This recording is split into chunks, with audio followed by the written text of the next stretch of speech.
والسلام على سید المرسلین اما بعد فاعوذ باللہ من الشیطان الرجیم بسم اللہ الرحمن الرحیم الصلاۃ والسلام علیک یا رسول اللہ وعلی آلک واصحابک یا حبیب اللہ الصلاۃ والسلام علیک یا نبی اللہ وعلی آلک واصحابک یا نور اللہ۔ درود پاک پڑھنے کے بے شمار فضائل و برکات ہیں۔ کہاں کہاں کیسے کیسے کب کب درود کام آتا ہے۔ جتنی حدیثیں پڑھتے ہیں درود کے فضائل میں ایمان تازہ ہو جاتا ہے۔ نبی کے پاک علیہ السلام فرماتے ہیں جب دو مسلمان آپس میں محبت رکھنے والے ملاقات کریں، حدیث کا مضمون ہے جب دو مسلمان محبت کرنے والے آپس میں ملاقات کریں اور مصافحہ کریں، ہاتھ ملائیں اور نبی پاک علیہ السلام پر درود بھیجیں تو دونوں کے جدا ہونے سے پہلے اللہ دونوں کے اگلے اور پچھلے گناہ معاف کر دیتا ہے۔ یعنی کمال ہے اسلام کے اندر، اس قدر آسانیاں، اس قدر برکتیں ہیں۔ دنیا کا دستور ہے میں اور آپ کام تھوڑا کریں تو پیسے تھوڑے ملتے ہیں، کام زیادہ کریں تو پیسے زیادہ ملتے ہیں، مشکل کام کریں، ڈیفیکلٹ کام کریں تو پھر اور زیادہ ملتے ہیں۔ مگر اللہ کی رحمت دیکھیں، کام تھوڑا کریں اجر زیادہ عطا فرماتا ہے۔ کتنی دیر لگتی ہے ملاقات کرنے میں، سلام کرنے میں، مصافحہ کرنے میں، درود پڑھنے میں، اجر کیا ہے؟ اگلے پچھلے گناہ معاف کر دیے جاتے ہیں۔ یعنی بہت تھوڑے عمل پر بہت بڑا اجر، یہ اللہ کی شان کریمی ہے۔ اب ذرا غور کریں، ایک بار کہیے سبحان اللہ، الحمدللہ، اللہ اکبر، 30 سیکنڈز بھی نہیں لگے ہوں گے۔ دنیا کے کون سے بزنس میں within 30 سیکنڈز آپ 1 ارب روپے کما سکتے ہیں؟ نہیں کما سکتے۔ کوئی ہوگا شاید کما لیتا ہو، لیکن 1 ارب روپے لے آئیں، بلکہ 1 ارب چھوڑیں، جتنے بیٹھے نا سارے اپنی ساری ویلتھ ملا لیتے ہیں، سارے پیسے بھی ملا لیتے ہیں، ساری پراپرٹیز بھی ملا لیتے ہیں، کیا ہم سب مل کر جنت میں ایک درخت خرید سکتے ہیں؟ نہیں خرید سکتے۔ مگر میرے نبی کے سچے وعدے ہیں، جو ایک بار سبحان اللہ کہے اس کے لیے جنت میں درخت لگا دیا جاتا ہے، ایک بار الحمدللہ کہے جنت میں درخت لگ جاتا ہے، ایک بار اللہ اکبر کہے جنت میں درخت لگ جاتا ہے۔ ہے کوئی ایسا بزنس، ہے کوئی ایسا پروفٹ جو ودن سیکنڈز اتنا بڑا اجر دے؟ وہ صرف میرے رب کی ذات ہے۔ شاعر کہتا ہے نا، تو کریم ہی جو ٹھہرا تو کرم کے کیا ٹھکانے ہیں، تو کریم ہی جو ٹھہرا تو کرم کے کیا ٹھکانے، تو نوازنے پہ آئے تو نواز دے زمانے۔ ایسا کریم مولا ہے ہمارا، عمل تھوڑا کریں اجر زیادہ عطا فرماتا ہے، پھر بھی ہم نہیں کرتے۔ خدا را اپنی ہیبٹ بنائیں، درود اپنی زندگی میں شامل کریں۔ ہماری زندگی میں بہت سارے ٹائمز ہیں، صبح اٹھیں تو بریک فاسٹ ٹائم ہے، پھر اس کے بعد آفس ٹائم ہے، لنچ ٹائم ہے، آج کل تو ایک نیا ٹائم بھی ایڈ ہو گیا، جم ٹائم ہے، ٹھیک ہے نا جناب، پھر ڈنر ٹائم ہے، فرینڈس ٹائم ہے، فیملی ٹائم ہے۔ اس پورے دن میں نماز ٹائم کہاں ہے؟ اس پورے دن میں درود ٹائم کہاں ہے؟ پلیز ٹرائی ٹو انڈرسٹینڈ، یہ زندگی کا حصہ بنائیں۔ جتنے درود پڑھتے جائیں گے، حدیث پاک کا مضمون ہے جو ایک بار درود پاک پڑھتا ہے اللہ اس پر 10 رحمتیں نازل فرماتا ہے۔ آپ درود پڑھتے جائیں، آپ پر رحمتیں برستی جائیں گی۔ ایون آپ میں سے بہت سارے ایسے ہیں جو ڈرائیو کرتے ہیں، بہت سارے ڈرائیور کے ساتھ ٹریول کرتے ہیں، تو چاہے ڈرائیو کریں یا ڈرائیور کے ساتھ ٹریول کریں، اپنا ٹریولنگ ٹائم ہی درود ٹائم بنا دیں، تو آفس جاتے جاتے، گھر آتے آتے آپ کتنے درود پڑھ لیں گے، اور کتنا آسان ہے۔ الصلاۃ والسلام علیک یا رسول اللہ، صلی اللہ تعالی علی محمد صلی اللہ علیہ وسلم، یہ بھی درود پاک ہے، بہت شارٹ آپ درود پڑھیں اور برکتیں لوٹ لیں۔ کہ علماء کہتے ہیں جو کم از کم ایٹ لیسٹ 313 ٹائمز روزانہ 313 مرتبہ درود پاک پڑھ لے، وہ کثرت کے ساتھ، ایبنڈنس کے ساتھ درود پاک پڑھنے والوں میں شامل ہو جائے گا۔ محبت کے ساتھ درود پاک پڑھ لیں، صلو علی الحبیب صلی اللہ تعالی علی محمد صلی اللہ علیہ وسلم۔ بڑا ہی مبارک، رحمتوں برکتوں والا مہینہ، اور اس مہینے کی کیا بات ہے، یہ مہینہ نزول قرآن کا مہینہ ہے۔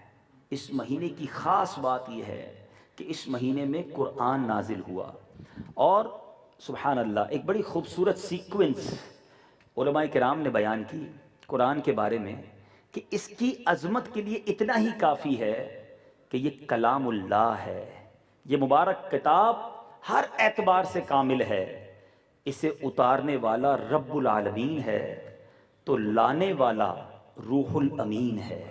حضرت جبریل امین لائے نا، اور جن پر نازل ہوئی وہ رحمت للعالمین ہیں۔ جس امت کے لیے آئی وہ امت سب امتوں میں بہترین ہے۔ جس زبان میں اتری وہ زبان عربی مبین ہے۔ جس مہینے میں اترا وہ مہینہ معزز ترین ہے۔ جس رات میں نازل ہوا وہ رات افضل ترین ہے۔ جن جگہوں پر یہ وحی اتری، یہ قرآن نازل ہوا، وہ جگہیں بھی اعلیٰ ترین ہیں۔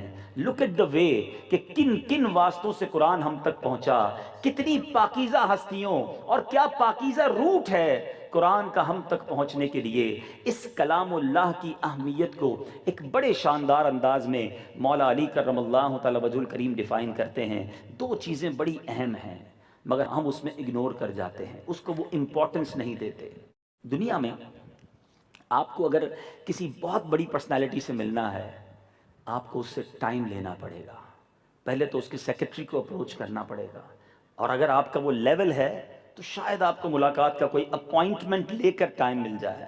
بڑے لوگوں سے تو سنا ہے ٹائم ملنے کے ساتھ ساتھ ڈیوریشن بھی ملتا ہے کہ آپ کی ملاقات ہے مگر 10 منٹ کی ہے، اتنے دن اتنے بجے اتنے دن اور 10 منٹس کی آپ کی میٹنگ ارینج ہو گئی ہے، اور عام آدمی تو مل بھی نہیں سکتا۔ ایسا ہی ہے نا دنیا میں۔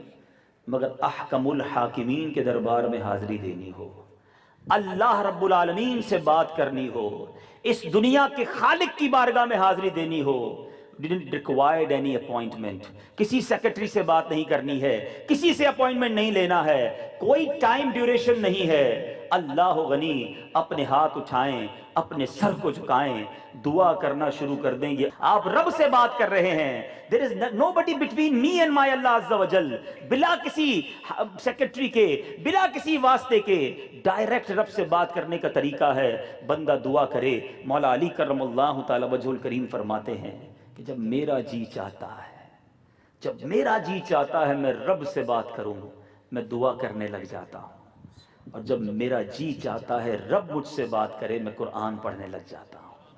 قرآن کلام اللہ ہے، اللہ کی گفتگو، اللہ کا کلام ہے، یہ رب کا کلام ہے نا، اور آپ کی دعا آپ رب سے مانگ رہے ہیں وداؤٹ اینی کنیکشن، ڈائریکٹ آپ اللہ سے بات کر رہے ہیں۔ مگر ان دونوں چیزوں میں میرا سوال یہ ہے کہ ہم ان دونوں چیزوں میں کتنی امپورٹنس ان دونوں کو دیتے ہیں۔ دعا کے وقت بھی ہمارا کنسنٹریشن نہیں ہوتا، آمین آمین کہہ رہے ہوتے ہیں، دھیان کہیں اور ہوتا ہے۔ دعا مانگے تو اس سوچ کے ساتھ مانگے کہ کس سے مانگ رہا ہوں، کس کے دربار میں حاضر ہوں۔ آج اگر ہم میں سے کسی کو کسی پرائم منسٹر، کسی پریزیڈنٹ، کسی بہت بڑی پرسنالٹی سے ملاقات کا موقع ملے تو ڈریس بھی کلین ہوگا، بڑی تیاری بھی ہوگی، بڑا کانشیس بھی بندہ ہوگا، یار 10 ہی منٹ ہے، پوری بات بھی کرنی ہے۔ اللہ کی بارگاہ میں حاضر ہونا ہے، کوئی تیاری نہیں، کوئی کنسنٹریشن نہیں، دھیان کہیں اور ہے، دعا اللہ سے ہو رہی ہے، نہیں۔ دعا کریں دھیان سے، خشوع و خضوع کے ساتھ، رقت کے ساتھ، پھر دیکھیں وہ کیسا کریم خزانوں سے اپنے عطا فرماتا ہے۔ دوسری چیز قرآن، آج میرا موضوع قرآن ہے۔ پرابلم یہ ہے بینگ اے مسلم، ہم قرآن سے بہت دور ہو گئے، حالانکہ قرآن ہمارے لیے آیا ہے، یہ اللہ کا کلام ہے، مگر قرآن سے محبت نہیں، قرآن کی امپورٹنس نہیں ہے ہماری لائف میں۔ ابھی تو سب تراویح میں سن رہے ہیں، ابھی تو باتیں بھی ہماری سنیں گے، مگر پھر اگلے سال قرآن کھلے گا، پھر اگلے سال قرآن کنیکٹ ہوگا، یہ اچھی بات نہیں ہے۔ کسی نے خوب کہا نا کہ بندہ آج کل اپنے سوشل میڈیا اور اپنے سافٹ ویئر میں اتنا انوالو ہے کہ اگر چیک کرے اپنے موبائل کو، اگر ابھی میں کسی کو کہوں کہ موبائل آن کر کے ذرا چیک کریں تو WhatsApp log in 5 minutes before, last online 5 minutes before, Facebook 6 minutes before, فلاں software 3 minutes before, 7 8 10 minute پہلے 10 سافٹ ویئر کھولے تھے، 2-3 سافٹ ویئر تو شاید ابھی بھی موبائل میں چل رہے ہوں گے، آن لائن ہی ہوں گے۔ Quran last year Ramzan online, اب next year Ramzan online, کیا ہے یہ؟ ہم اتنا دور ہیں قرآن سے، حالانکہ یہ تمام سافٹ ویئر جب قبر میں ہم جائیں گے تو آف لائن ہو جائیں گے، قرآن ہم قبر میں جائیں گے تو وہاں بھی آن لائن ہمارے ساتھ ہوگا، قرآن ہماری شفاعت کرے گا، مرنے کے بعد قرآن کام آنا ہے، مگر ہم قرآن سے دور ہیں۔ بہت بڑی تعداد ہماری قرآن پڑھتی نہیں، پڑھتی ہے تو سمجھتی نہیں، اور صحیح معنوں میں قرآن پڑھنا نہیں آتا۔ حالانکہ سرور کونین صلی اللہ تعالیٰ علیہ وسلم کا فرمان ہے، خیرکم من تعلم القرآن وعلمہ، تم میں بہترین وہ ہے جو قرآن پڑھے یا دوسروں کو پڑھائے، یا تو ٹیچ کرے یا لرن کرے۔ ہم ان دونوں کیٹیگریز میں نہیں ہیں، یا نہ پڑھا رہے ہیں نہ پڑھ رہے ہیں۔ بہت ساری کتابیں پڑھ لیں، بہت سارے ہم نے جناب دنیا بھر کا لٹریچر پڑھا، مگر انفارچونیٹلی پراپر وے میں ہم قرآن نہیں پڑھتے۔ اور قرآن کی اہمیت کو اس طرح بھی سمجھیے کہ یہ میرے رب کا کلام ہے نا۔ آپ اور میں ٹریول کرتے رہتے ہیں، کوئی شخص ٹریول کرے اور ابراڈ جا کر، باہر جا کر اپنی فیملی کو، پہلے تو خط لکھتے تھے، اب ای میل کرتے ہیں، واٹس ایپ کرتے ہیں۔ چلے جناب آپ نے واٹس ایپ کیا اور بڑا اچھا سا ایک آپ نے میسج بنایا جس میں فیملی کو بھی آپ نے مخاطب کیا، بچوں کو بھی مخاطب کیا، ایک بڑا محبت بھرا آپ نے اپنا میسج بھیج دیا۔ 2-3 دن تک آپ کو جواب نہیں آیا فیملی کی طرف سے۔ آپ دیکھ بھی رہے ہیں کہ میسج پہنچا ہے، ابھی تک ریڈ نہیں کیا، لسن نہیں کیا۔ 2 دن بعد آپ نے فون کیا کہ میرا میسج ملا آپ کو؟ گھر والے کہیں جی ملا۔ آپ نے سنا؟ گھر والے کہیں نہیں، ٹائم نہیں ملا، میسج نہیں سن سکے۔ اب آپ بتائیے آپ کے دل پر کیا بیتے گی کہ میں ابراڈ اتنی محبت سے میں نے اپنی فیملی کو میسج بھیجا، انہیں مل بھی گیا، 2-3 دن گزر گئے، ان کے پاس اتنا بھی ٹائم نہیں کہ میرا وہ محبت بھرا میسج سن لیں۔ فیل کرو گے نا؟ قرآن ہم تک پہنچ چکا ہے، یہ اللہ کا میسج ہے۔ آن دا ڈے آف ججمنٹ، قیامت کے دن اللہ کو کیا جواب دیں گے کہ یا اللہ قرآن ملا تھا، پڑھنے کا ٹائم نہیں ملا، لائف بڑی بیزی تھی، میں اپنے بزنس میں انوالو تھا، میں اپنی فیملی میں انوالو تھا۔ کیا آپ کا یہ ایکسکیوز چلے گا؟ اپنے آپ سے پوچھئے۔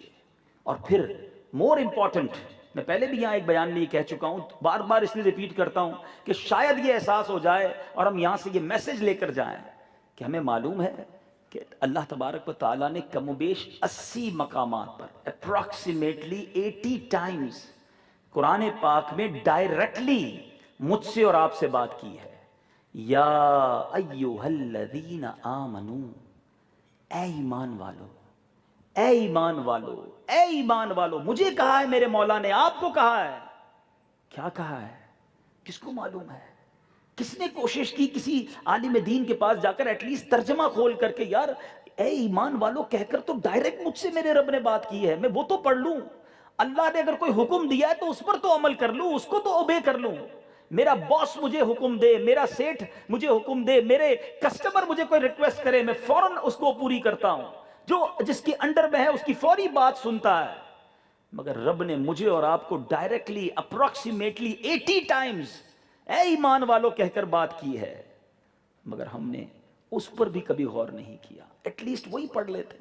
اب یہ کہیں گے جناب کہ عربی میں قرآن ہے اس لیے تھوڑا سا مشکل ہو گیا تھا سمجھنا، تو آپ ہم میں سے جتنے یہاں پیدا ہوئے کوئی پیدائشی انگریزی نہیں جانتا تھا، ہم سب نے انگلش سیکھی ہے، جس کو جتنی ضرورت پڑی اس نے سیکھی ہے، مگر قرآن سیکھنے کا ہم نے ٹائم نہیں نکالا۔ دنیا میں بہت ساری چیزیں گریجولی سیکھتے گئے، کیوں؟ ضرورت پڑتی گئی تو سیکھتے گئے۔ اکاؤنٹس کی ضرورت پڑی تو اکاؤنٹ سیکھا، انگلش کی ضرورت پڑی تو انگلش سیکھا، کمپیوٹر کی ضرورت پڑی تو کمپیوٹر سیکھا، ڈرائیونگ کی ضرورت پڑی تو ڈرائیونگ سیکھی۔ ہم بلڈر بنے تو ہم نے جناب بلڈنگ اسٹرکچر کے بارے میں معلومات حاصل کی۔ مسلمان ہیں، قرآن کے لیے تک وقت نہیں نکالا۔ پلیز اس بار اس مہینے میں یہ سوچ کر جانا ہے کہ مرنے کے بعد میرا کبھی دیکھا ہے قبر میں کوئی تجوری ساتھ جاتی ہو، کفن میں کوئی جیب لگتا ہو؟ سب یہیں رہ جائے گا۔ دل میں قرآن ہوا اور قرآن پر عمل ہوا تو انشاءاللہ وہ قبر میں بھی ساتھ جائے گا، وہ جنت میں بھی ساتھ لے کر جائے گا۔ قیامت کے دن حدیث پاک کا مضمون ہے، قرآن پڑھنے والے سے کہا جائے گا قرآن پڑھتا جا اور جنت کی منزلیں طے کرتا جا۔ جس کو جتنا قرآن آتا ہوگا وہ پڑھتا جائے گا اور جنت میں اپنے درجے طے کرتا جائے گا، وہاں ڈگریاں کام نہیں آئیں گی۔ بہرحال اسی کے ساتھ ساتھ قرآن پڑھنا بھی ہے، اس کو انڈرسٹینڈ بھی کرنا ہے۔ بہت بڑی تعداد شاید یہ نہیں جانتی کہ قرآن میں بڑی امیزنگ سٹوریز ہیں، بہت خوبصورت واقعات ہیں، بڑے ایسے واقعات ہیں کہ بعض اوقات عقل بھی حیران ہو جاتی ہے، اور اس میں بہت خوبصورت میسیجز بھی ہیں۔ لیکن اگر پڑھیں گے تو پتہ چلے گا نا۔ اپنے بچوں کو اگر یہ واقعات سنائیں تو بچے کتنے انٹرسٹ کے ساتھ ان واقعات کو سنیں گے، اور ان کو ہسٹری آف اسلام بھی پتہ چلے گی۔ مگر آج حال یہ ہے کہ ہمارے بچوں کو کبھی ایک ٹیسٹ لینا ہو تو اپنی فیملی کا ٹیسٹ لے لیجئے گا، ایک کاپی اور کاغذ دے کر پوری فیملی کو بٹھا کر پہلا کوسچن کیجئے گا کہ جناب اس پیج پر لکھیں کہ تمہیں کتنے اسپورٹس مین کے نام یاد ہیں، تو شاید ایک پیج چھوٹا پڑے گا، بچے 3-4 پیج بھر دیں گے. پھر کوسچن کیجئے گا بیٹا اچھا لکھو کتنے ایکٹرز اور سنگرز کے نام یاد ہیں، تو شاید وہ بھی 2-3 صفحے بھر دیں گے. پھر پوچھئے گا بیٹا کتنے پولیٹیشینز کے نام یاد ہیں، وہ بھی بہت سارے نام لکھ دیں گے. دین آسک دیم کہ بتاؤ تمہیں کتنے نبیوں کے نام یاد ہیں، لکھو. پھر اگلے پیج میں کوسچن کیجئے گا کتنے صحابہ کے نام یاد ہیں. Then ask them write down کتنے اولیاء کرام کے نام یاد ہیں. یہ کاپی جو ہے نا، یہ ٹیسٹ آپ کو بتا دے گا کہ ہم کہاں جا رہے ہیں، ہماری فیملی، ہمارے بچے کہاں جا رہے ہیں. پلیز سمجھیے ہمارے بچے یہ سوشل میڈیا کے طرح طرح کے soft where, I am not discouraging, میں نہیں کہہ رہا کہ نہیں ہونا چاہیے ٹیکنالوجیز، ہم بھی تو چینل پہ ہیں، ہم بھی ٹیکنالوجیز کا یوز کرتے ہیں، مگر ان ٹیکنالوجیز کے چکر میں ہم قرآن سے دور ہو جائیں، ہم اسلام سے دور ہو جائیں، یہ غلط ہے. ہمارے بچے ہمارے مرنے کے بعد ان ٹیکنالوجیز، ان سافٹ ویئر کو کھول کر، ویب سائٹس کھول کر ایصال ثواب نہیں کر سکیں گے. if they know Quran, how to read قرآن، قرآن آتا ہوگا، دین آتا ہوگا، اس پر عمل کریں گے اور ہمیں ثواب پہنچائیں گے. تو اپنی فیملی کو بھی پلیز ایجوکیٹ کیجئے. تو آج میں ایک واقعہ آپ کو سنانا چاہتا ہوں جو قرآن پاک میں موجود ہے اور ہسٹوریکل ایونٹ ہے. یہ واقعہ کیا تھا؟ یہ واقعہ میرے بیچ اسلامی بھائیوں یہ تھا، اللہ تبارک و تعالیٰ کے نبی حضرت عزیر علی نبینا علیہ الصلوۃ والسلام یہ بیت المقدس اور اس کے اطراف میں نیکی کی، دین کی دعوت دیتے تھے. آپ کی قوم کی بدعمالیاں بہت بڑھ گئیں، اتنی بڑھ گئیں کہ وہ قوم اللہ کو نہیں مانتی تھی اور سخت رب کی نافرمانی کرتی تھی. اللہ تعالیٰ نے بہت ساری قوموں پر بڑے عجیب عجیب عذاب نازل کیے. اس قوم پر ایک اور طریقے سے عذاب نازل کیا، ایک ظالم حکمران بھیج دیا. یاد رہے اللہ تبارک و تعالیٰ کے عذاب کا ایک انداز ظالم حکمران بھی ہیں. بخت نصر نامی ایک ظالم حکمران آیا، اس نے 100,000 لوگوں کو تو قتل کر دیا. پہلے تو اس قوم کے 100,000 لوگوں کو اس نے شہر بدر کر دیا، ملک سے ہی باہر نکال دیا، اور 100,000 لوگوں کو غلام بنا لیا اور پورے شہر کی عمارتوں کو تہس نہس کر دیا. اسی جو قیدی بنائے گئے اسی میں حضرت عزیر، اللہ کے نبی بھی ان کے قیدیوں میں شامل تھے. کچھ عرصے کے بعد حضرت عزیر کو رہائی ملی. آپ اپنی قوم سے بڑی محبت کرتے تھے، اپنی سواری پر، اپنے گدھے پر آپ کی سواری تھی، آپ نے اس شہر کا چکر لگایا. جب شہر کو دیکھا کہ ساری عمارتیں ڈیمولش ہو گئی ہیں، کوئی نہیں بچا، ویرانہ، درختوں پر پھل لگے ہیں، کھانے والا کوئی نہیں. آپ بڑے افسردہ ہوئے اور آپ کی زبان سے ایک جملہ نکلا کہ اب اللہ تبارک و تعالیٰ اس شہر کو پھر کیسے آباد کرے گا، کوئی ہے ہی نہیں شہر میں. اب رب عز و جل نے اپنی قدرت کا منظر دکھانے کا فیصلہ فرمایا. حضرت عزیر نے ایک درخت کے نیچے پڑاؤ ڈالا، فروٹ نکالے، فریش فروٹ کھائے، اپنی جھولی میں بھی کچھ فروٹ رکھ لیے، اور گریپس کا، انگور کا جوس نکالا اپنی مشک کے اندر، وہ بھی رکھ لیا، اور اس درخت کے نیچے آرام کرنے لگ گئے. آپ نے اپنے گدھے کو قریب باندھا، درخت کے نیچے خود سو گئے. ایک مشک تھی، ایک یوں سمجھے چھاگل تھی جس میں انگور کا جوس تھا، شیرہ تھا انگور کا، اور فروٹ تھے فریش. آپ سو گئے.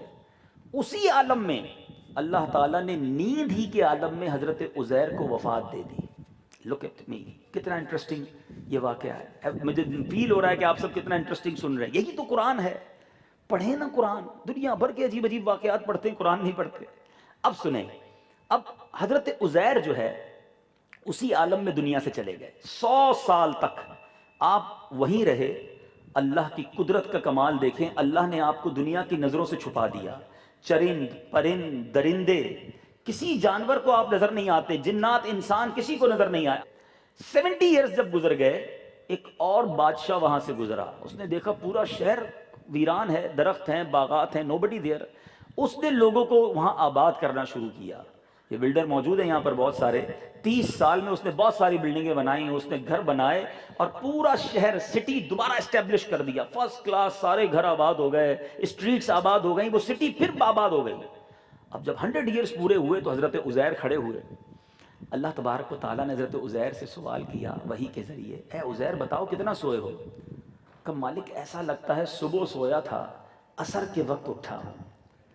فرمایا اپنے گدھے کی طرف نظر کرو، یہ قرآن کے الفاظ ہیں، اپنے گدھے کی طرف دیکھو، دیکھا تو وہاں گدھا ہڈیاں گل سڑ گئی، ختم، فنش۔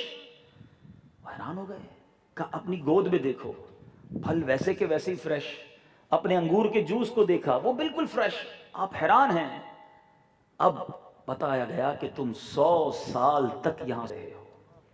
اب آپ نکلے شہر کا دورہ کرنے، سونے سے پہلے کیا کہا تھا؟ اللہ اس شہر کو کیسے آباد کرے گا؟ رب نے اپنی قدرت کا نظارہ حضرت عزیر کو دکھایا، آنکھ کھلی تو شہر آباد، اسٹریٹس آباد، لوگ جا رہے ہیں آ رہے ہیں۔ اب سنیں ایک اور امیزنگ ٹویسٹ اس واقعے کے اندر، حضرت عزیر تلاش کرتے کرتے اپنے گھر پہنچ گئے، جو آپ کا پرانا گھر تھا۔ آپ گئے تو ایک بوڑھی عورت، بالکل بہت بڑی ایج کی عورت اس گھر کے باہر بیٹھی۔ آپ نے اس عورت سے پوچھا یہ عزیر کا گھر نہیں ہے؟ تو اس عورت نے کہا کہ ہاں یہ عزیر کا گھر ہے، مگر تم عزیر کے بارے میں کیوں پوچھ رہے ہو؟ اس کو تو 100 سال ہو گئے، دنیا سے پتہ نہیں کہاں غائب ہو گئے ہیں۔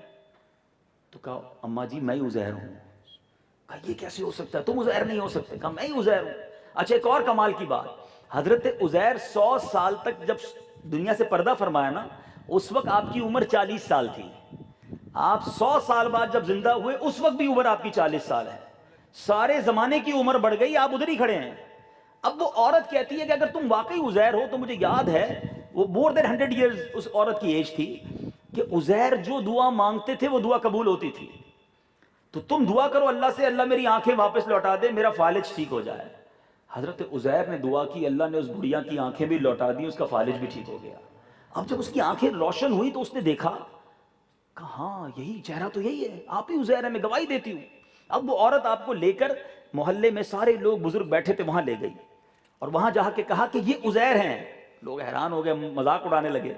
اچھا ایک اور امیزنگ بات، اس پوری کچہری کے اندر 118 سال کا حضرت عزیر کا بیٹا بھی موجود تھا۔ حضرت عزیر کی عمر کتنی ہے؟ 40 سال۔ بیٹے کی عمر کتنی ہے؟ یہ ہے قرآن، یہ ہے اللہ کی قدرت۔ یہ پڑھے تو پتہ چلے نا، دنیا میں یہ پہلی ہے کہ کوئی ایسا باپ بھی گزرا جس کی عمر 40 سال اور بیٹے کی عمر 118 سال۔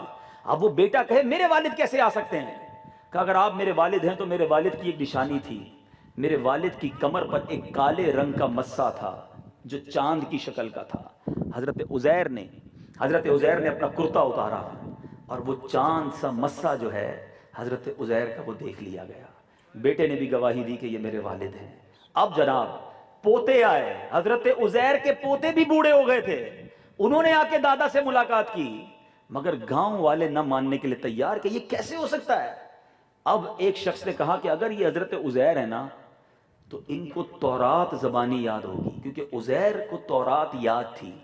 بخت نصر نے کیا تھا برا کام کہ اس نے پورے ملک سے تورات شریف کو ضائع کر دیا، سارے نسخے جلا دیے، معاذ اللہ ختم کر دیے، اور جتنے تورات شریف کے حافظ تھے سب کو قتل کر دیا۔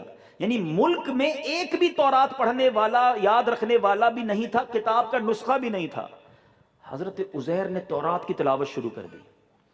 اچھا بڑی امیزنگ پوزیشن ہو گئی، اتنے سارے یہاں بیٹھے ہیں، اگر ہم میں سارے ایسے ہوں جن کو قرآن نہ آتا ہو اور ایک بندہ کھڑا ہو کے کہے میں قرآن سناتا ہوں مجھے قرآن آتا ہے، تو ہم یہی کہیں گے نا یار آپ پڑھ رہے ہوں گے لیکن ہم کیسے کنفرم کریں آپ قرآن پڑھ رہے ہیں، ہمیں تو آتا ہی نہیں۔ اب اس گیدرنگ میں کوئی بھی ایسا نہیں تھا جس کو تورات آتی ہو، تو انہوں نے کہا ہمیں کیا معلوم یہ تورات سنا رہے ہیں کیا سنا رہے ہیں۔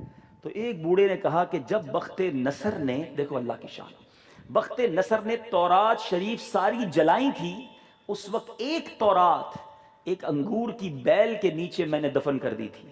اب یہ سارے گاؤں کے لوگ وہاں گئے، اس جگہ کو کھودا، تورات شریف کو نکالا، اب کہا حضرت عزیر سے پڑھیں، تورات کھول لی گئی، حضرت عزیر پڑھتے گئے، یہ دیکھتے گئے، دین ایوری بڈی ریئلائز، اور انہوں نے کنفرم کیا کہ یہی حضرت عزیر ہیں۔ اللہ کی قدرت کا یہ نظارہ دیکھا، مگر بدقسمتی یہ رہی ان کے ایمانوں کے ساتھ یہ معاملہ ہو گیا کہ یہودی تھے وہ لوگ، انہوں نے حضرت عزیر کے اس کمال کو دیکھ کر، ہونا تو یہ چاہیے تھا اللہ پر اپنے ایمان پر مضبوطی سے عقیدہ مضبوط کر لیتے، اللہ کی قدرت پر یقین رکھتے، ان بدبختوں نے حضرت عزیر کو اللہ کا بیٹا کہنا شروع کر دیا۔ اینڈ فرام دیٹ ڈے آج بھی یہودیوں کا یہ عقیدہ ہے کہ حضرت عزیر اللہ کے بیٹے ہیں۔ تو بہرحال میٹھے اسلامی بھائیوں، اب آپ کہیں گے جناب اتنا بڑا واقعہ تو سنا دیا، اب بتائیں قرآن میں کہاں ہے؟ میں قرآن کی آیات اور اس کا ترجمہ بھی پڑھ سکتا تھا، لیکن مفسرین نے جو سمرائز کیا میں نے اس کو آپ کو سنا دیا ہے۔ اگر آپ اس پورے واقعے کو پڑھنا چاہتے ہیں تو نوٹ کر لیجئے، تیسرا پارہ ہے، سورہ بقرہ ہے، آیت نمبر 259، اور اس کے آگے مزید اس کو ڈیفائن کیا گیا۔ اس کا ترجمہ پڑھیں، اس کی تفسیر پڑھیں تو آپ کو یہ قرآن کا امیزنگ، یہ ون آف امیزنگ واقعہ ہے۔ 100 کے قریب قرآن میں ایسے واقعات ہیں، پڑھیں تو پتہ چلے نا۔ اور روزانہ کا ایک واقعہ اپنے بچوں کو سنائیں تو 3 مہینے تک آپ کے گھر میں قرآن ہی ہوتا رہے گا، نبیوں کی باتیں ہوتی رہیں گی۔ اب اس واقعے سے سبق، واقعہ تو سن لیا نا، اب اس واقعے سے 2 سبق ملتے۔ سبق تو بہت سارے نکالے جا سکتے ہیں، لیکن ظاہر ہے آج شارٹ پیریڈ کے لیے ہم جمع ہوئے ہیں۔ 2 سبق۔ پہلا سبق تو یہ ہے میٹھے اسلامی بھائیوں، اللہ تبارک و تعالی ہر شے پر قادر ہے۔ ان اللہ علی کل شیء قدیر۔ رب جب چاہے جیسے چاہے اپنی قدرت کا نظارہ دکھائے۔ 100 سال حضرت عزیر کو دنیا سے پردہ فرمانے کے بعد دوبارہ زندہ کر دے، یہ میرے رب کی شان ہے نا۔ تو اس سے سیکھنے کو کیا ملا؟ بہت سارے میرے بھائی ایسے بیٹھے ہوں گے، ہو سکتا ہے کوئی کسی پریشانی میں ہو، کوئی کسی بیماری میں ہو، کوئی کسی کلیمٹی میں ہو، کسی بھی پریشانی میں ہو کر بعض اوقات ہم کیا کرتے ہیں؟ ہم مایوسی کی باتیں شروع کر دیتے ہیں، یار ڈاکٹر نے منع کر دیا ہے، اب علاج نہیں ہو سکتا، میرا کاروبار ایسا خراب ہو گیا ہے، اتنی پرابلمز آ گئی ہیں، اب ٹھیک نہیں ہو سکتا۔ معاذ اللہ، بلکہ کچھ لوگ تو گناہ کے بعد اللہ کی رحمت سے بھی مایوس ہو جاتے ہیں کہ جناب میرے اتنے گناہ ہیں کہ میں نہیں بخشا جا سکتا۔ نہیں، ہمیں دنیا والوں سے تو ہو سکتا ہے کہ ان کے اوپر سے ٹرسٹ ختم ہو جائے، اللہ سے ٹرسٹ ختم نہیں ہونا چاہیے۔ آج عجیب معاملہ ہے، ہمیں دنیا والوں پر بھروسہ ہے، ہمیں سب پر بھروسہ ہے، ہمیں رب پر بھروسہ نہیں ہے۔ حالانکہ وہ کریم ایسا ہے، وہ کیسے بخشتا ہے۔ اگر آپ گناہ گار ہیں، بے شک ہم سارے گناہ گار ہیں، مگر اللہ کی رحمت سے مایوس نہیں ہیں۔ لا تقنطوا من رحمت اللہ، اللہ کا قرآن میں وعدہ ہے، اللہ کا اعلان ہے، اے میرے بندو میری رحمت سے مایوس نہ ہونا۔ میں آپ کو بخاری شریف کا ایک واقعہ سناتا ہوں، اللہ کی شان دیکھو۔ میرے آقا علیہ الصلوۃ والسلام فرماتے ہیں، سیدنا ابو ہریرہ رضی اللہ تعالیٰ عنہ راوی ہیں، اور یہ میں اس واقعے کا آپ کو سمرائز کر کے مضمون سناتا ہوں۔ نبی پاک نے فرمایا کہ ایک شخص تھا، جب اللہ تبارک و تعالیٰ قیامت کے دن، یہ واقعہ ہوا نہیں ہے، ہونا ہے، مگر دیکھو نبی پاک آنے والی خبریں بھی کیسے دیتے ہیں۔ شاعر کہتے ہیں نا، جو ہو چکا ہے جو ہوگا حضور جانتے ہیں۔ میرے نبی کو میرے رب عز و جل نے یہ مقام دیا۔ بخاری شریف کی حدیث سنا رہا ہوں، سیدنا ابو ہریرہ رضی اللہ تعالیٰ عنہ راوی ہیں۔ نبی پاک نے فرمایا جب قیامت کے دن اللہ تبارک و تعالیٰ بندوں کے درمیان فیصلہ فرما دے گا، جنت میں جانے والے جنت میں چلے جائیں گے، دوزخ میں جانے والے دوزخ میں چلے جائیں گے، ایک شخص بچ جائے گا، اس کا چہرہ جہنم کی طرف ہوگا۔ وہ اللہ سے عرض کرے گا، مولا کرم کر، مجھے میرا چہرہ جہنم سے پھیر دے، مجھے جہنم کی بدبو نے، اس کی گرمی نے جھلسا دیا ہے۔ اللہ فرمائے گا، میرے بندے پھر اور کچھ تو نہیں مانگے گا؟ کہتا ہے اللہ تیری عزت کی قسم، بس یہ میری بات پوری ہو جائے، پھر کچھ اور نہیں مانگوں گا۔ اللہ تبارک و تعالیٰ کا حکم ہوگا، اس کا چہرہ جہنم سے پھیر دیا جائے گا۔ کچھ عرصہ وہ رکا رہے گا، پھر اللہ سے کہے گا، مولا کرم کر، مجھے کچھ جنت میں داخل نہیں کرنا تو جنت کے قریب تو کر دے۔ اللہ فرمائے گا، میرے بندے تو نے وعدہ نہیں کیا تھا کہ اس کے بعد کچھ اور نہیں مانگوں گا؟ کہ مالک بندہ تیرا ہوں، بس یہ پورا کر دے۔ کہ پھر تو کچھ نہیں مانگے گا؟ کہے گا مولا تیری عزت کی قسم، اس کے بعد کچھ اور نہیں مانگوں گا۔ اللہ حکم فرمائے گا، اس کو جنت کے دروازے کے قریب کر دیا جائے گا۔ جب وہ جنت کی خوشبوؤں کو سونگے گا، جنت کی لذت کو محسوس کرے گا، اس کی بیوٹی دیکھے گا، کچھ عرصے کے بعد رب کی بارگاہ میں پھر عرض کرے گا، مولا کرم کر، جنت کے قریب کر دیا ہے، اب اتنا محروم تو نہ کر میرے مولا، اب جنت میں داخل کر دے۔ اللہ فرمائے گا، تو کیسا بندہ ہے، تجھ سے بڑا وعدہ خلاف کون، تو نے کتنے وعدے کیے؟ کہ مولا تیرا بندہ ہوں، کرم کر دے۔ اللہ فرماتا ہے پھر تو کچھ نہیں مانگے گا؟ عرض کرتا ہے مالک تیری عزت کی قسم، پھر کچھ نہیں مانگوں گا۔ اللہ حکم فرماتا ہے اس کو جنت میں داخل کر دو، یہ جو مانگے اس کو وہ عطا کرو، جتنا مانگے عطا کرو، جتنا مانگے اتنا اور 10 گنا اور عطا فرماؤں گا۔ یہ ہے میرا مالک، یہ ہے میرا رب، وہ بخشنا چاہتا ہے، وہ مہربان ہے۔ یہ ہم ہیں جو اللہ سے دور ہو جاتے ہیں، اللہ سے نا امید ہو جاتے ہیں، اللہ سے مایوس ہو جاتے ہیں۔ خدا را ایسا نہ کرو، وہ کریم ماں سے 70 گنا زیادہ چاہنے والا ہے. میں کوشچن کرنا چاہتا ہوں آپ سب سے, کوئی ہے جو یہاں یہ دعویٰ کرے کہ میری ماں میرا برا چاہے گی؟ ماں تو وہ ہستی ہے جو اپنے اوپر تکلیف سہتی ہے, ہمیں سکون پہنچاتی ہے, اپنے نوالے تھوڑے کر کے اپنے بچوں کو کھلاتی ہے, خود سردی برداشت کر کے بچوں کو گرمی پہنچاتی ہے. کتنی خواہشیں ہمارے ماں باپ نے اپنے دل میں رکھی ہوں گی, ہماری پوری کی ہوں گی. جب ماں اتنا پیار کرتی ہے, حدیثوں میں مضمون ہے کہ اللہ اپنے بندوں کو ماں سے 70 گنا زیادہ چاہتا ہے. یہ بندہ کیوں نہیں چاہتا رب کو؟ یہ بندہ کیوں نہیں کرتا رب سے محبت؟ یہ کیوں نہیں کرتا اس سے دوستی؟ ارے صرف محبت جس سے ہونا, دنیا میں آپ جس سے محبت کرتے ہیں آپ کا پہلا موٹیو یہ ہوتا ہے وہ ناراض نہیں ہونا چاہیے.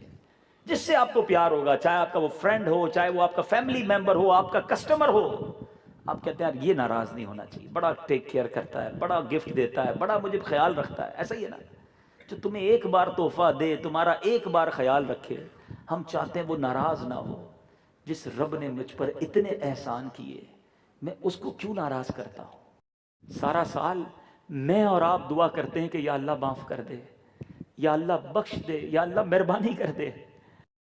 ہم کدھر جائیں گے اگر رب ہی کو ناراض کر دیا؟ ہم سب کو راضی کرنے کے چکر میں اپنے رب کو ناراض کرنے میں لگ گئے. ہم سب کو خوش کرنے کے لیے اپنے رب کی ناراضی کو مول لے رہے ہیں. یہ عقل مندی نہیں. یاد رکھنا, جس سے رب راضی ہو گیا نا, اس سے سب راضی ہو جائیں گے, اور جس سے سب راضی ہیں اور رب ناراض ہے وہ برباد ہو جائے گا.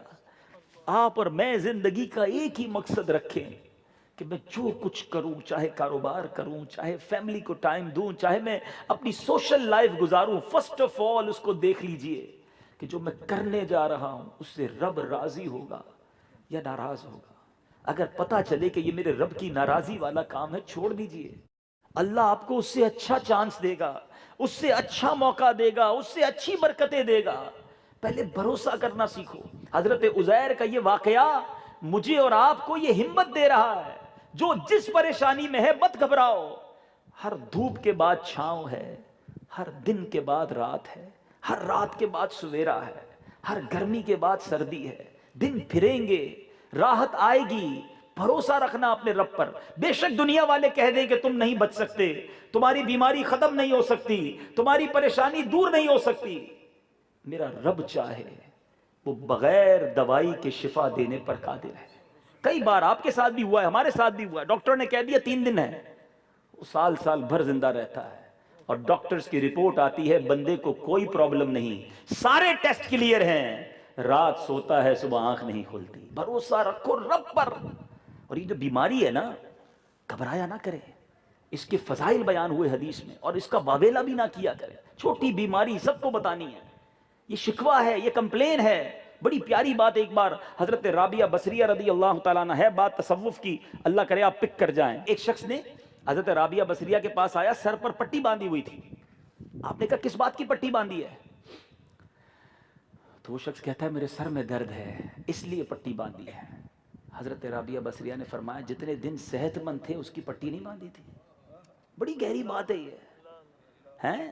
اس کا مطلب تمہارے رب نے تھوڑے دن امتحان دیا تو سب کو بتانا ہے, اتنے دن سخی رکھا کسی کو نہیں بتانا. ہمارا کاروبار روزانہ چلتا رہے, میں روزانہ لاکھوں روپے کماؤں, کسی کو نہیں بتاؤں. تھوڑا سا لاس ہو گیا سب کو بتانا ہے. گاڑی کا ایکسیڈنٹ ہو گیا سب کو بتانا ہے. گاڑی نہیں لی تھی جب کب کس کس کو بتایا تھا کہ اللہ نے مجھے گاڑی دی ہے. ہر کمپلین, ہر ڈیفیکلٹی کیوں شیئر کرتے ہیں؟ نہ کریں ایسا. بھروسہ رکھیں اللہ پر. یہ امتحان ہوتا ہے. اب سنو حدیث پاک, جو بیمار ہیں, جن کے رشتہ دار بیمار ہیں, ان کو بھی یہ سنائیے گا. اور مدنی چینل کے ناظرین جب بعد میں یہ بیان سنیں, اور جو بیمار ہیں وہ غور سے سنیں. سرور کائنات علیہ الصلوۃ والسلام کا فرمان کہ جب کوئی بندہ, حضرت عطا بن یسار رضی اللہ تعالیٰ عنہ, موطا امام مالک کی حدیث ہے, ان سے روایت ہے کہ جب کوئی بندہ بیمار ہوتا ہے تو اللہ عز و جل اس کی طرف 2 فرشتے بھیجتا ہے, اور ان سے فرماتا ہے دیکھو ذرا میرا بندہ اپنی عیادت کرنے والوں سے کیا کہتا ہے. جب بیمار سے لوگ ملنے آتے ہیں نا, ہم کہتے ہیں آئے ہائے بڑا سر میں درد ہے, بہت بیمار ہوں, علاج ہی نہیں ہو رہا, پتہ نہیں کیا میرا مسئلہ ہے, حل ہی نہیں ہو رہا, شکوے. اللہ فرشتے بھیجتا ہے, دیکھو کیا کہتا ہے. اگر وہ مریض عیادت کرنے آنے والوں کی موجودگی میں اللہ عز و جل کی حمد و ثنا بیان کرے تو وہ فرشتے اللہ سے عرض کرتے ہیں، حالانکہ اللہ زیادہ جاننے والا ہے، کہ یا اللہ یہ تیرا شکر ہی بجا جا رہا ہے، مہمان بھی آتے ہیں، عیادت کرنے والے آتے ہیں، شکوہ نہیں کرتا. تو اللہ فرماتا ہے میرے بندے کا مجھ پر حق ہے کہ اسے جنت میں داخل کر دوں. اور فرمایا اگر اسے شفا دوں تو اس کے گوشت کے سے بہتر گوشت کو بدل دوں اور اس کے گناہ مٹا دوں گا. تو پتہ چلا بیماری تو مغفرت کروانے آئی تھی، شکر کرنا تھا، صبر کرنا تھا. اگر صبر کرتا تو مغفرت ہو جاتی. ایک اور حدیث پاک نبی پاک علیہ الصلوۃ والسلام نے فرمایا مریض کے گناہ اس طرح جھڑتے ہیں جیسے خزاں میں درخت کے پتے جھڑتے ہیں. یہ تو گناہ جھاڑنے کے لیے آئی تھی بیماری. سر میں درد ہوا، بخار ہوا، بلڈ پریشر ہوا، شوگر ہوا، کیوں بتاؤں میں سب کو؟ اللہ نے دیا نا. اللہ نے بہتر فیصلہ کیا ہوگا، وہ ماں سے 70 گنا زیادہ چاہتا ہے. حدیثوں کا مضمون ہے کہ جب بندے کا، غور سے سنیے گا، حدیث پاک کا مضمون ہے جب بندے کا کوئی مقام اللہ کی بارگاہ میں لکھا ہوتا ہے، اللہ نے بندے کو وہاں تک پہنچانا ہوتا ہے اور بندہ اپنے عمل سے وہاں نہیں پہنچ رہا ہوتا، نہیں کر پا رہا ہوتا اتنی نیکیاں، تو اللہ تعالیٰ اس بندے پر آزمائشیں بھیجتا ہے. وہ صبر کرتا ہے، صبر کرنے کی برکت سے وہ مقام حاصل کر لیتا ہے. اٹ مینز کہ ہمارے مقام کو، ہمارے درجوں کو بلند کرنے کے لیے مشکلیں آئی تھی، مگر بے صبری کر کے، واویلا کر کے ہم نے وہ ثواب گوا دیا، وہ چانس ہم نے کھو دیا. یاد رکھیں 2 ایگزام ہوتے ہیں بندے کے، اللہ دے کر چیک کرتا ہے، اللہ دے کر آزماتا ہے کہ شکر کرتا ہے کہ نہیں کرتا، اور لے کر آزماتا ہے کہ صبر کرتا ہے کہ نہیں کرتا. اور عموماً ہم دونوں ایگزام میں فیل ہو جاتے ہیں. جب دیتا ہے تو شکر کرنے کے بجائے نافرمانی شروع کر دیتے ہیں. عجیب بات ہے، اللہ جس کو جتنا دے، سچ بتاؤ ہونا کیا چاہیے تھا کہ وہ دیتا جاتا، میرے سجدے بڑھتے جاتے، میری عبادتیں بڑھتی جاتی، کہ اللہ نے دیا تھا نا، شکر کرتا. مگر عجیب معاملہ ہے، غریب ہوتا ہے تھوڑے گناہ ہوتے ہیں، امیر ہوتا ہے زیادہ پر نکل آتے ہیں، زیادہ گناہ. ارے اللہ کے بندے، رب نے تجھے دیا ہے پھر تو اسے ناراض کر رہا ہے.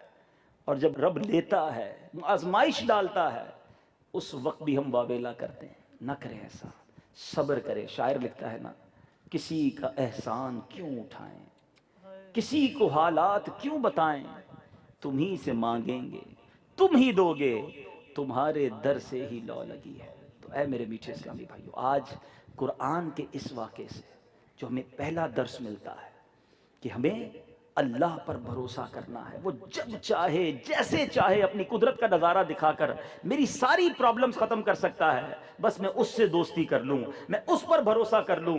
دنیا والوں پر بہت بھروسہ ہے، اپنے رب سے بھروسہ کر لو، آپ کی پرابلمز دور ہو جائیں گی. اور دوسری بات جو اس واقعے سے سیکھنے کو ملی، اب اپنے بیان کو میں اینڈ کی طرف لاتا ہوں.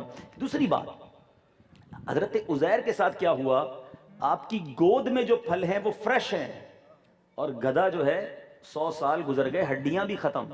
اٹ مینز ایک ہی انوائرمنٹ ہے، ایک ہی گراؤنڈ ہے، ایک ہی زمانہ ہے. ایک طرف کوئی اثر نہیں ہو رہا، دوسری طرف گل سڑ کے وہ گدھا ختم ہو گیا. اللہ نے یہاں بھی تو قدرت دکھائی نا.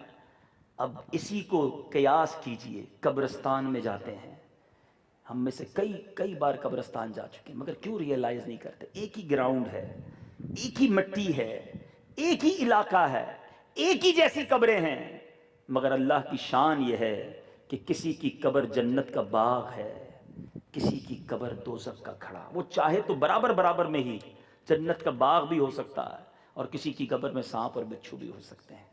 تو خدا را میرے میٹھے اسلامی بھائیوں، اسی دنیا میں رہ کر تیاری کرنی ہے آخرت کی.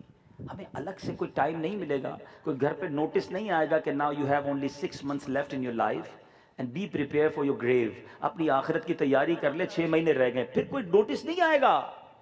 اچانک ہو سکتا ہے آج کی رات، جی ہاں، آگاہ اپنی موت سے کوئی بشر نہیں، سامان 100 برس کا ہے، پل کی خبر نہیں. میرا بیڈ روم کیسا ہو، اس میں اے سی کتنے ٹن کا ہونا چاہیے، اس کے شاور کیسے ہوں، باتھ روم کیسا ہو، چکوزی ہو کہ نہیں ہو، ویسٹ اوپن ہو کہ نہیں ہو، پرانی کار ہو گئی ہے، نئی کار ہونی چاہیے، نیا ماڈل کب آ رہا ہے، ہر چیز پر نظر ہے.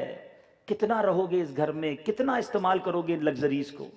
One and only we are in our grave, کوئی نہیں ہوگا ساتھ. اس قبر کو روشن کرنے کی کب فکر کریں گے؟ تھوڑا سا ٹائم دیجئے پلیز. اسی دنیا میں ٹائم دینا پڑے گا، الگ سے نہیں ملے گا ٹائم. اب آخر میں قرآن پر جو میں نے شروع میں بات کی تھی کہ قرآن کے بغیر زندگی اچھی نہیں، سیکھیں کیسے؟ میں صرف پرابلم ہائی لائٹ کر کے نہیں جانا چاہتا، سولوشن بھی دے کے جانا چاہتا ہوں۔ آپ کی دعوت اسلامی آپ کو یہ سولوشن دیتی ہے۔ الحمدللہ قرآن کو گھر گھر پہنچانے کا جو انتظام دعوت اسلامی نے کیا ہے اس کی مثال پہلے نہیں ملتی۔